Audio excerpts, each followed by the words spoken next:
we hit on some Cowboys training camp news, notes, and takeaways, we are now actually losing the NFC East sub-battle. Had a good couple days since we last mentioned this, but Giants now has had a couple better days. They have not just closed the small gap, they have taken the lead.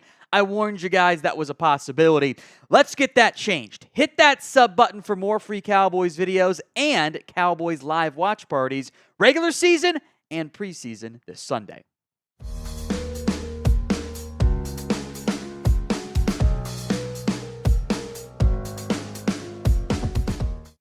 Couple players I want to spend a little bit more time on today. First up is Damone Clark, and by all accounts from those at practice or at training camp practices, from the coaching staff to the media, everything else in between, it really seems like Damone Clark has taken a big step forward at Cowboys camp.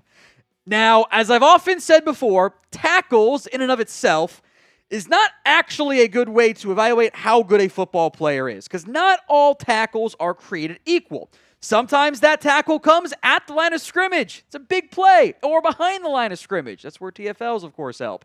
Sometimes it comes a yard or two downfield. Sometimes it comes 8 yards downfield. They are not all equal. And I think Clark had some of the less ideal ones where there were issues in coverage. I don't think he was always fitting the right run gaps. I thought at times Clark, with the instincts kind of still lagging a little bit, struggled when taking on the de facto linebacker one role because of all the injuries and lack of depth the Cowboys had on that roster.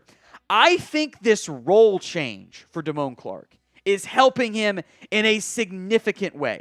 He is no longer being asked to be the guy, the oftentimes green dot Mike middle linebacker. That's Eric Kendricks' job.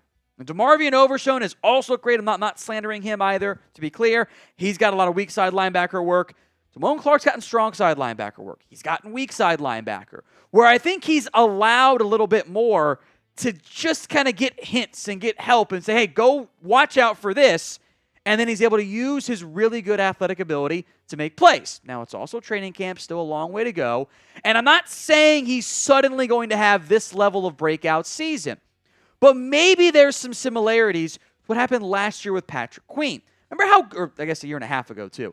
Remember all of a sudden the Ravens had the best linebacking duo in football because Rico Smith was there, and it kind of changed what the Ravens had to ask out of Patrick Queen, and he was just way better. He struggled his first 2 years. Rico Smith arrives, they change what they're asking him to do, not making it as, hey, you got to read, react, and handle everything and be the key linchpin there. It's a little bit easier.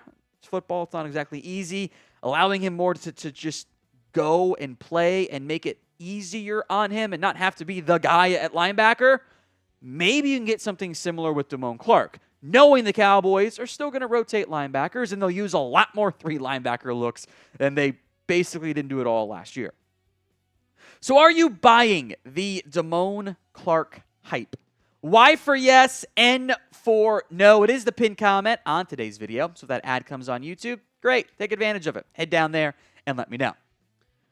Within reason, I'm going to, once I think I'm out, they pull me back in. I'm going to go back in on Damone Clark. Not saying he's going to be as good as Patrick Queen. Not saying he's going to have the type of breakout season I really hoped the Cowboys were going to get last year. But I think he's going to be better this season. And one of the things that I love from Damone Clark is that he's not just doing it on the practice. He's doing it away from the team to an extent. He revealed he has been, communicating with, meeting, and just getting mentorship, for lack of a better word, a catch-all phrase, if you will, from not just old teammate Leighton Vander Esch, but also Sean Lee. Because when Vander Esch had his retirement ceremony, Clark went, and so did Sean Lee. And now Clark is getting some insight from both of those players. And as you guys know, I think Sean Lee is one of the highest football IQ players ever. I don't think Clark's going to reach that level of football IQ. I think we can raise that floor a little bit, though. Here's what Clark said. Having a guy like Leighton and Sean Lee, I told them I'm a sponge. I can never learn too much. This is my 3rd year, but 2nd full season. And anything I can do to get better, I'm going to do it. How can you not love that from Clark? I mean, I still want Sean Lee to be a coach on this Cowboys roster, but if he's out there at least helping some of the linebackers, great.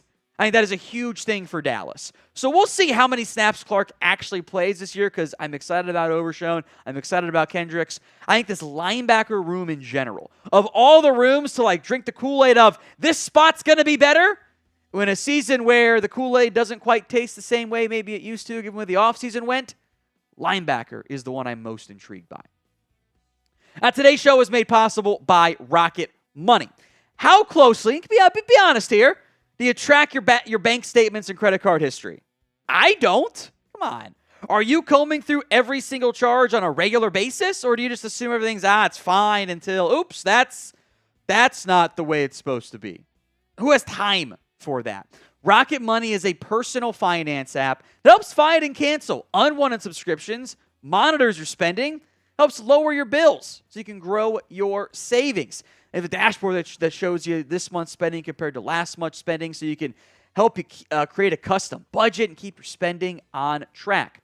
Rocket Money has 5 million users and a total of 500 million in canceled subscriptions, saving members up to $740 a year when using all of the app's features. So stop wasting money on things you don't use.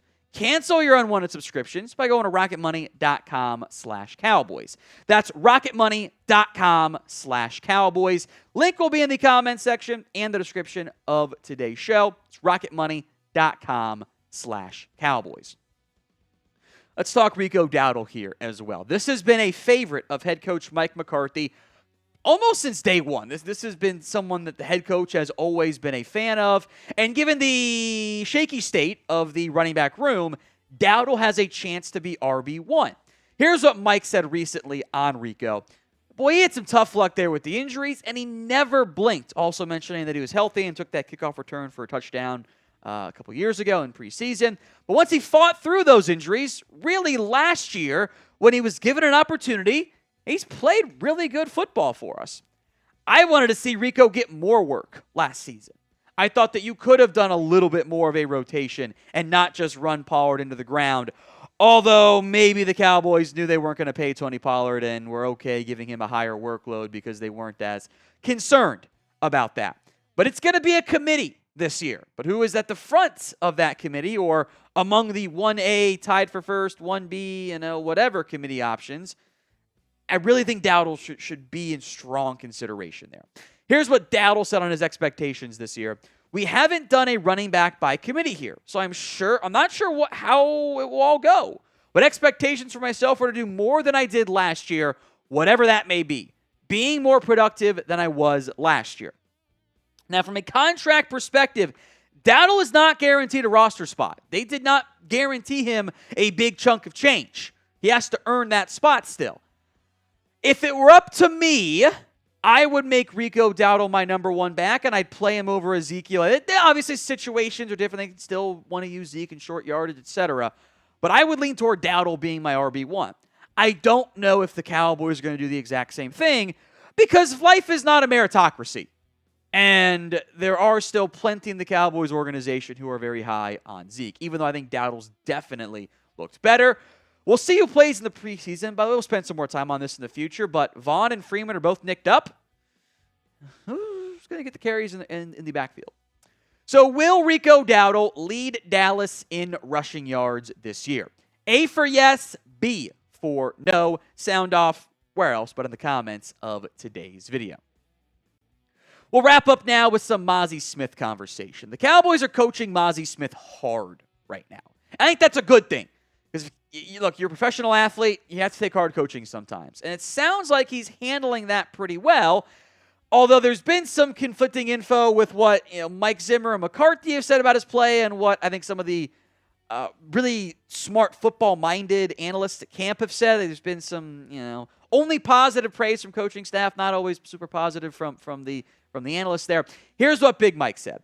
He had a long rookie year, but it's not uncommon, especially when guys get injured and you miss so much. He's a guy that had a setback, and he's done the work in the offseason. He's doing the work, and he's trending where he needs to go. He's getting better. I think he's done some good things. Absolutely. He needs to own those A-gaps. And then he definitely has able to go up there and play some 3-tech. But that's what he was drafted for. This system obviously heightens that more than the last system. He has a new system that definitely suits him very well. Look, the stat sheet is not going to be stuffed.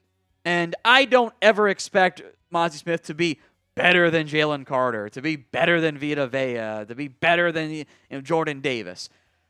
But I need better play than what the Cowboys had last year. I need him to show promise. Maybe the full-fledged massive breakout doesn't even happen next year.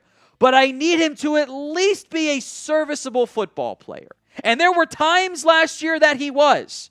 And I think at times last year, fair or not, I think Mazi got blamed for stuff that wasn't his fault.